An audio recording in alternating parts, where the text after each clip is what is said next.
આજે ભારતીય જનતા પાર્ટી દ્વારા અગ્રેસર ગુજરાત નામનું સંકલ્પ પત્રની જાહેરાત કરવામાં આવી, જેમાં યુવાઓ માટે, આરોગ્ય માટે, ખેડૂતો માટે મોટી જાહેરાતો કરવામાં આવી છે। આગામી 5 વર્ષનું એક લક્ષ્યાંક, એક સપનું બતાવવામાં આવ્યું છે કે આખરે ગુજરાત કેવું હશે। યુવાનો માટે કઈ જાહેરાત કરવામાં આવી, ખાસ આ પ્રસંગે જેપી નડ્ડા સાથે વાત કરીએ તો ભૂપેન્દ્ર પટેલ ઉપસ્થિત રહ્યા હતા, જે પ્રદેશ અધ્યક્ષ CR પાટીલ તે પણ ઉપસ્થિત રહ્યા હતા। યુવાનો માટે આગામી 5 વર્ષમાં 20 લાખ નોકરીઓ આપવાની વાત કરી તો આયુષ્માન ભારત અંતર્ગત જે અત્યાર સુધી આરોગ્ય માટે વાર્ષિક 5 લાખની મર્યાદા હતી તે પણ વધારીને 10 લાખ કરી દેવામાં આવી। આખરે આ સંકલ્પ પત્રમાં કઈ મોટી જાહેરાતો કરવામાં આવી છે, ગુજરાતની જનતાને કયા વચનો આપવામાં આવ્યા છે, સાંભળી લઈએ।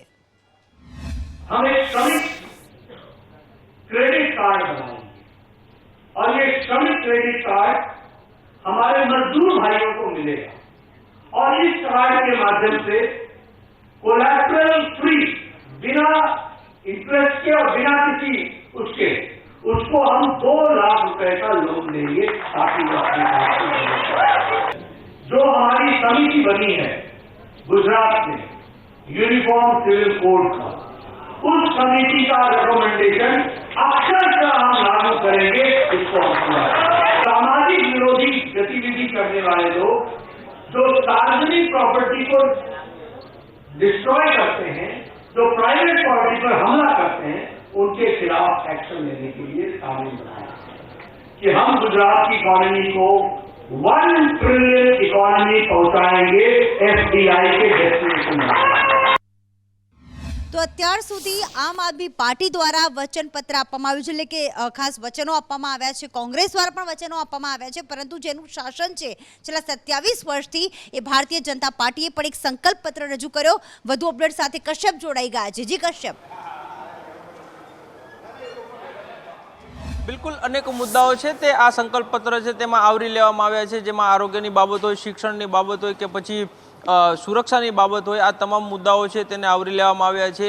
વનબંધુ 2 કલ્યાણ યોજના અંતર્ગત 1 લાખ કરોડ રૂપિયા વાપરવામાં આવશે તેવી જાહેરાત છે તે આમાં કરવામાં આવી છે, એટલે કે અલગ અલગ સમાજ છે તેને પણ લક્ષ્યમાં રાખવામાં આવ્યા છે। મહિલાની જો વાત કરીએ તો 1 લાખ રોજગારની વાત છે તે આ સંકલ્પ પત્રમાં મહિલાઓ માટે કરવામાં આવી છે। તો જે ગરીબી રેખા હેઠળ જે યુવતીઓ છે તે અભ્યાસ કરતી હશે, સ્કૂલ કોલેજ જતી હશે, તેને બાઇક આપવાનું પણ વચન છે તે ભાજપ દ્વારા આપવામાં આવ્યું છે। આ સિવાય વાત કરીએ તો એન્ટી રેડિકલ સેલ બનાવવામાં આવશે કે જેઓ આતંકવાદી પ્રવૃત્તિઓ સાથે સંકળાયેલા હોય કે સ્લીપર સેલની ભૂમિકામાં હોય તેની સામે કાર્યવાહી કરવા માટે થઈ આ સેલ બનાવવાની જાહેરાત કરવામાં આવી છે, અને એક UCC માટે રાજ્ય સરકારે એક કમિટી બનાવી છે અને તે જે ભલામણ કરશે શબ્દશઃ તેનું પાલન કરવાનું વચન તે ભાજપ દ્વારા આપવામાં આવ્યું છે। સાથે જ થોડા વર્ષો અગાઉ જે એક આંદોલન થયું હતું એ સિવાય વાત કરીએ તો ઘણી જગ્યાએ તોફાનો થતા હોય છે, ધમાલો થતી હોય છે, અસામાજિક તત્વો દ્વારા સરકારી કે પ્રાઇવેટ પ્રોપર્ટીને નુકસાન કરવામાં આવતું હોય છે, તો તેના માટે પણ એક કાયદો બનાવવાનું વચન છે તે આપવામાં આવ્યું છે। આમ અનેક મુદ્દે જાહેરાત છે તે ભાજપ દ્વારા કરવામાં આવી છે અને આગામી 5 વર્ષમાં કઈ પ્રકારની કામગીરી રહેશે તેની રૂપરેખા આપી છે। બિલકુલ, અને મતદારો હિસાબ માંગતા હોય છે કે 5 વર્ષ જે પહેલા વચન આપ્યા હતા એ પૂર્ણ થયા છે કે નહીં, અને આગામી 5 વર્ષ જે એક નક્કી કરવામાં આવ્યા છે, રૂપરેખા જે સંકલ્પ બતાવવામાં આવ્યા છે તે પૂર્ણ થશે કે નહીં તે તો મતદારો 1લી અને 5મી તારીખે નક્કી કરી જ લેશે। પરંતુ આજે જે સંકલ્પ પત્રના રૂપમાં ચૂંટણી ઢંઢેરો બહાર પાડવામાં આવ્યો છે એ મુદ્દે કોંગ્રેસે આક્ષેપ કર્યા છે કે 2022ના નવા વચનો લઈને ભાજપ આવી છે, પરંતુ 2017ના વચનો હજી સુધી પૂર્ણ નથી થયા। कांग्रेस नेता आलोक शर्मा शू कहूं, सांभळिए। अब आगे क्या रास्ता बीजेपी ले जाना चाहती है। कांग्रेस पार्टी ने इनका पिछला घोषणा पत्र भी पूरा स्टडी किया, शायद नड्डा साहब ने तो नहीं किया होगा, हमने पूरा का पूरा घोषणा पत्र स्टडी किया और स्वयं भाजपा ने माना है कि इसमें से बहुत से वायदे पूरे नहीं हुए हैं। हमने देखा है कि लगभग 70% वायदे इस संकल्प पत्र के पिछली बार के नहीं हुए। उम्मीद कर रहे थे शायद कोई माफी पत्र आएगा, लेकिन माफी पत्र ना आकर एक और धोखा पत्र आ गया। बीजेपी का जो ये मैनिफेस्टो है, ये मैनिफेस्टो नहीं है, कोई संकल्प पत्र नहीं है, ये भाजपा का धोखा पत्र है। अब आप सोच रहे होंगे धोखा पत्र क्यों है। मैं तो कह रहा हूं धोखा पत्र के साथ साथ ये झूठा पत्र भी है। कि इसमें जिस तरह से बड़े बड़े झूठ बोले गए हैं उसका पूरा पुलिंदा है इसके अंदर। हम पूछना चाहते हैं मोदी साहब, आप तो कहते थे कि देश में रेवड़ी कल्चर नहीं होना चाहिए, और यह आपका जो आज का मैनिफेस्टो आया है, इतना लंबा चौड़ा जो डॉक्यूमेंट आपने गुमराह करने के लिए बना दिया है, ये तो पूरा का पूरा रेवड़ी पत्र है। जो दूसरी सरकारें कर रही थी या दूसरी पार्टियां अगर करना चाहती हैं तो आपको रेवड़ियां लगती हैं। अगर कांग्रेस उत्तर प्रदेश में स्कूटी देने का वायदा करे तो रेवड़ी है, और आप स्कूटी देने का वायदा करें हैं, मैं समझता हूं धोखा है। आप 2 सिलेंडर मुफ्त देने की बात करें तो क्या वो रेवड़ी नहीं है? क्या आप बालिकाओं को साइकिल देने की बात करें तो क्या वो रेवड़ी नहीं है? आप फ्री यात्रा की, फ्री ट्रेवल की बात करें अपने घोषणा पत्र में, तो क्या मोदी साहब और भाजपा बताए कि क्या ये रेवड़ी कल्चर दोबारा से तो नहीं ला रहे हैं आप अपने यहां पर? लेकिन आपका तो काम ही धोखा देना है, तो धोखा देंगे आप। जिस राज्य के ऊपर 10,000 करोड़ से लेकर और 4 लाख करोड़ का, 10,000 करोड़ के कर्जे से लेकर 4 लाख करोड़ पर आपने राज्य को पहुंचा दिया। 27 साल में इतना विकास किया कि देश में 80 करोड़ लोगों को अनाज देना पड़ रहा है। તો રાજકીય પક્ષો તો એકબીજા પર આક્ષેપ પ્રતિ આક્ષેપ કરતા જ રહેતા હોય છે, પરંતુ આ આક્ષેપ અને પ્રતિ આક્ષેપ ત્યાં સુધી હવે રાજકીય પક્ષો કરી રહ્યા છે કે ધાક ધમકી પણ ઉતરી આવતા હોય છે। હાલમાં તમામ ઉમેદવારો પ્રચાર પ્રસારમાં લાગેલા છે અને વડોદરાના સાવલીમાં ક્યાંક એવું જોવા મળ્યું કે મંચ ઉપર જે સામસામે બંને પક્ષોના ઉમેદવાર છે એ એકબીજાને ધમકી આપતા પણ નજરે પડ્યા હતા। ક્યાંક ઉમેદવારો ધાક ધમકી પર હાલમાં ઉતરી આવ્યા છે, એટલા જ માટે ક્યાંક સાવલીમાં આ વાત સામે આવી છે।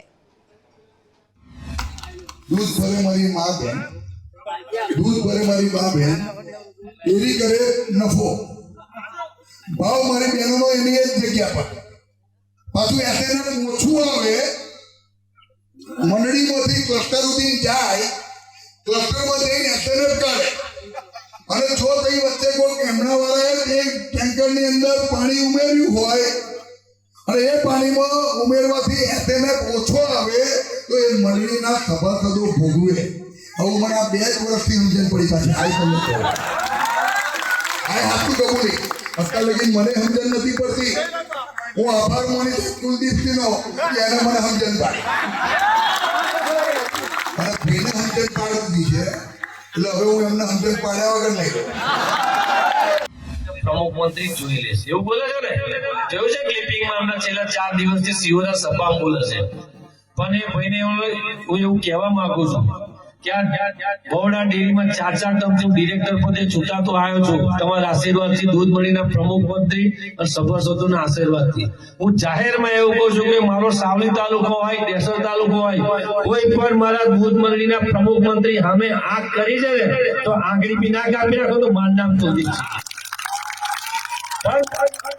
દબાવવાની વાત હવે દૂધ મંડળીના પ્રમુખ મંત્રી તમે એવું કહો છો કે દબાવવાની વાત, કુલદીપિયા લડવા પોણા 2 વર્ષથી ચૂંટણી લડવા નીકળ્યો છું, તમારામાં તાકાત હોય મારી સામે આંગળી કરીને બતાવો તો ખબર પડી જાય કે કેવી રીતે ચૂંટણી લડે, કોની સામે આંગળી થાય।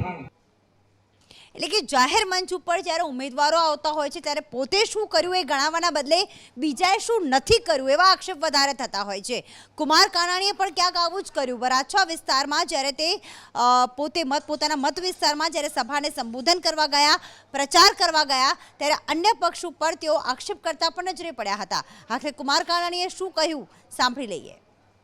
સરકારની હોસ્પિટલો છે, સરકારના હેલ્થ સેન્ટરો છે, કોણ પૈસા લે છે? अरे आयुष्मान कार्ड, मां कार्ड, एक कार्ड ना 5 लाख रुपया सरकार आपे छे। एक कार्ड ना घर में 5 व्यक्ति हो ने 25 लाख रुपया सरकारे रोकड़ा दवाखाना माटे तमारे घर में मूक्या छे।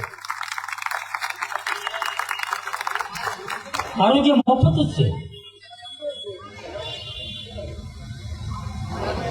तमने कोई एवुं कीधुं कि किरण होस्पिटल, महावीर होस्पिटल में तमे दाखल थशो, बिल थशे तो मैं भरशो एवं कोई कहे छे? तो हेनो मफत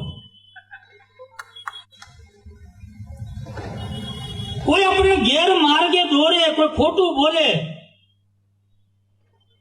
અને આપણે ભરમાઈ જઈએ, ખોટી વાતમાં આવી જઈએ. આપણી સામે જે ઉમેદવાર લડે છે ને એની બાના ઘૂંટણ પણ મહાકાળમાં બદલાવ્યા છે.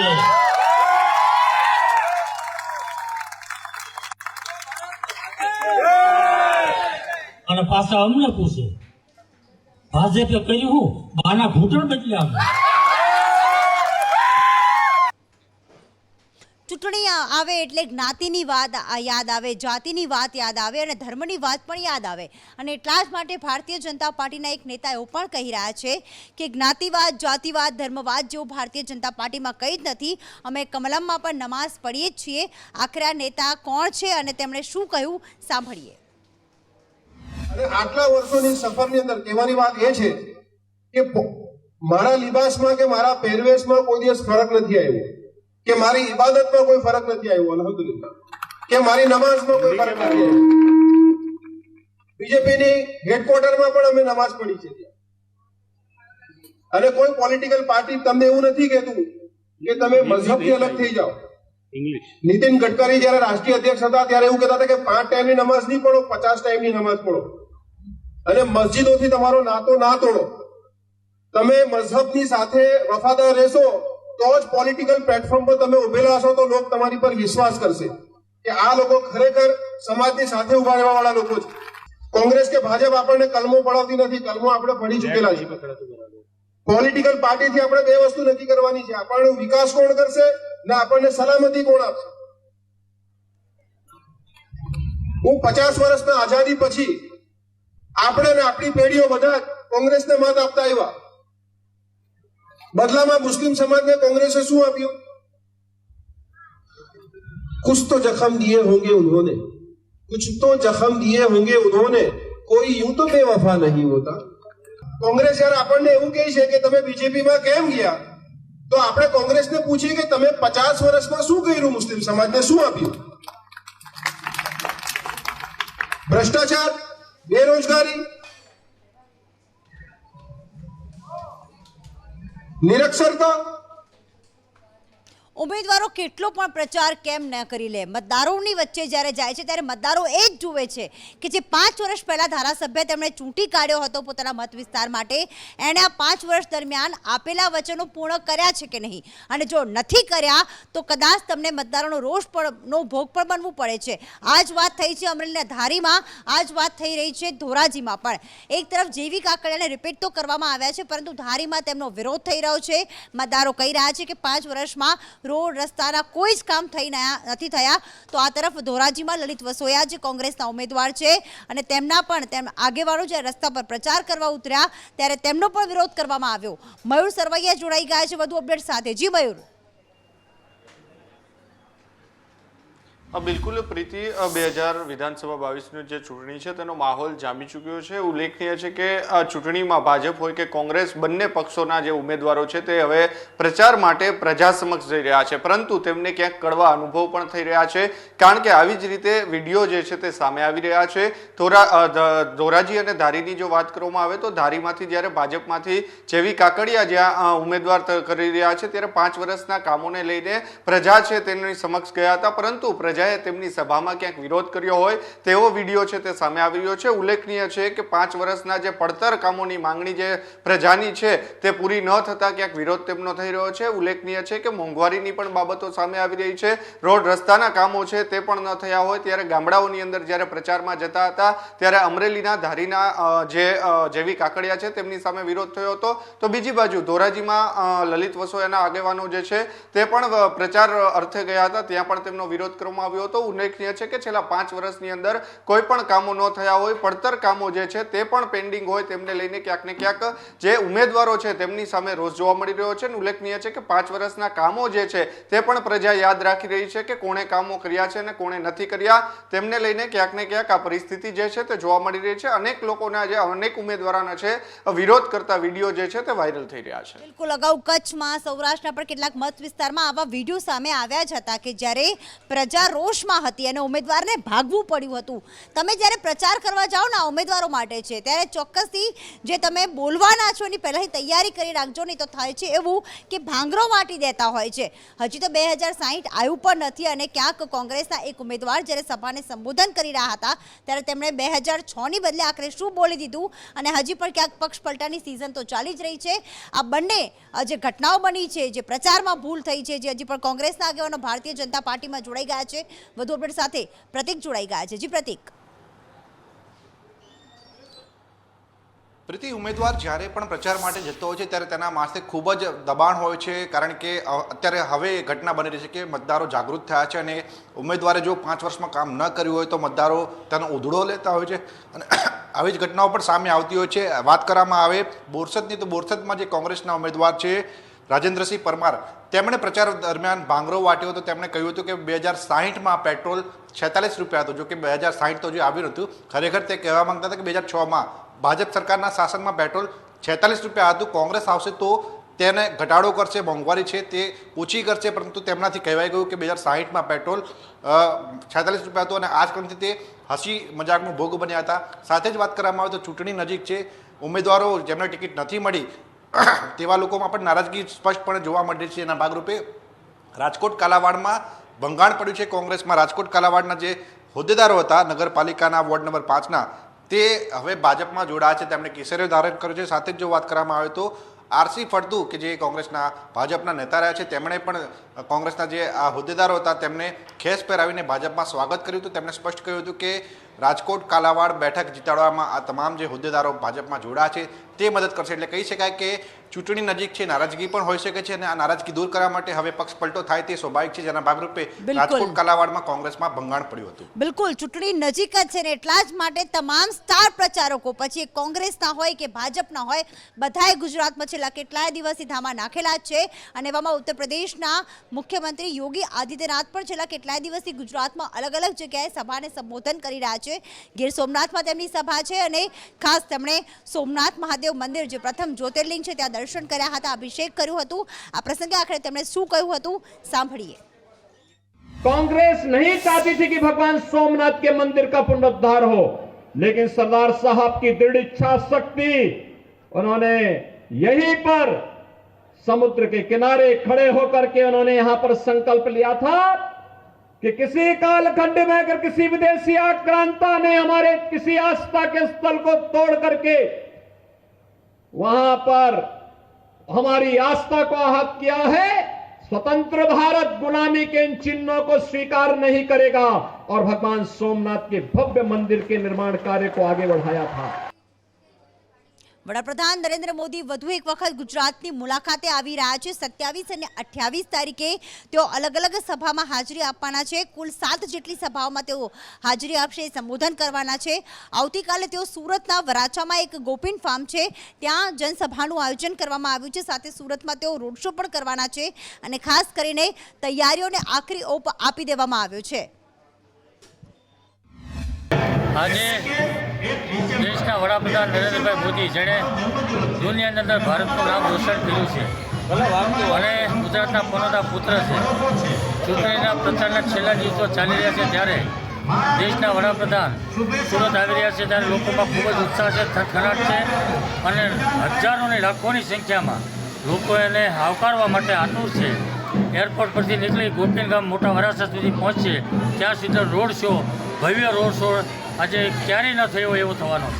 અમારા તરફથી એવા તમામ પ્રયત્નો કરવામાં આવશે કે જેના લીધે સામાન્ય લોકોને અવરજવર કરવામાં કોઈ પણ અગવડતા ન પડે. સાથે સાથે અમારું પણ જે મહાનુભાવની સિક્યોરિટી પર્પઝથી જે પણ રૂટ સ્પેર કરવામાં આવ્યો છે અને વૈકલ્પિક રૂટ આપવામાં આવ્યો છે, તમામ જગ્યાએ ટ્રાફિક શાખા તરફથી બારદારી વાહનોના જે ડાયવર્ઝન પોઈન્ટ છે ત્યાં, લોકોની અવરજવરના જે ઇન્ટરનલ ડાયવર્ઝન પોઈન્ટ છે ત્યાં સમગ્ર રૂટ પર ખૂબ જ મોટી સંખ્યામાં અમારા અધિકારી, કર્મચારીઓ, ટ્રાફિક શાખાના TRBO એ લોકોને અગવડતા ન પડે તે માટે ડાયવર્ઝન પોઈન્ટોની સમજ પણ પોઈન્ટ ઉપર દરેક જેટલા પણ લોકોને તકલીફ પડતી હશે એમને સમજ કરી અને એમને મદદરૂપ પણ અમારા કર્મચારીઓ થશે.